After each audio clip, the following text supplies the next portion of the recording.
Hello.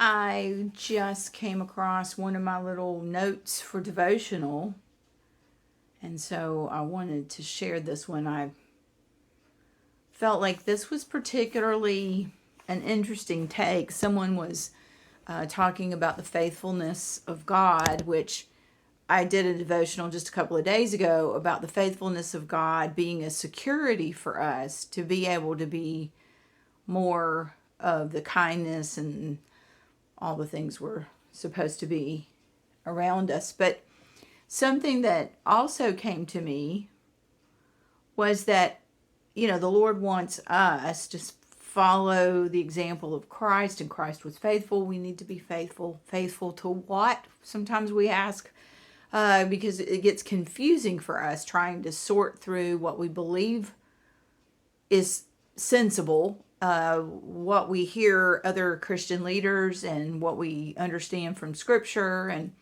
what our gut tells us the Lord might be saying. It gets kind of crazy and very cloudy.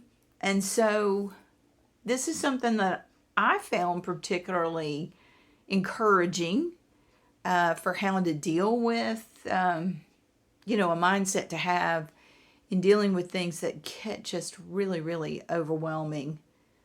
So if you're a parent, this is especially helpful, I would think, because as a parent,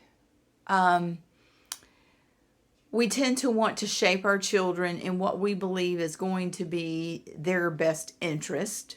But often we see in them things that we want to take out, that we wish weren't there. And sometimes we're operating completely against the will of God. So this is what I got. My unfaithfulness could be that I honor my wants and desires for another person, but fail to fully pursue God's desires for them or God's innate nature in them that can lead to a distinct limit on what I wanted and another completely different path that I must patiently watch and support as it unfolds to reveal God's better way for them and their impact on my life and the world. So then I had some scriptures here that I had highlighted from what I had been reading, and it's in Psalm chapter 31, verses 7 and 8, talking about the faithfulness of God as an example for us. And this is one of the things that I think fits with when we're looking at other people's lives and we're like, oh my goodness, like that rubs me the wrong way. Here's what the Lord, maybe this isn't exactly saying that the Lord is saying this, but he's speaking to our hearts through the psalm. I will be glad and rejoice in your love, for you saw my affliction and knew the anguish of my soul. You have not handed me over to the enemy, but have set my feet in a spacious place. So when we get really like, oh, I can't take it, and we want to even be punitive, just simply because it's rubbing us the wrong way, maybe because of what we just heard, the sort of thought process that God might be bringing something in them to the surface that while it might be a little crude right now, when it gets polished, it's going to be a real gift to the people that our children or our friends or other people around us may influence, or even the people who are peers that we're just like, no.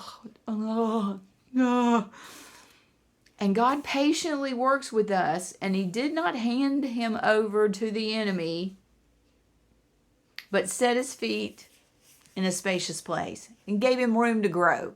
Okay, so when we're messing up, we're making a mess, or when we're watching other people mess up and make a mess, the example of God is to put them, even if it's just in your own mind, in a spacious place, room for them to fail you, room for them to seem like they're messing up, and always seeking to hear the Lord, because they may not be messing up and they may not be failing, They just may not be being what we want them to be.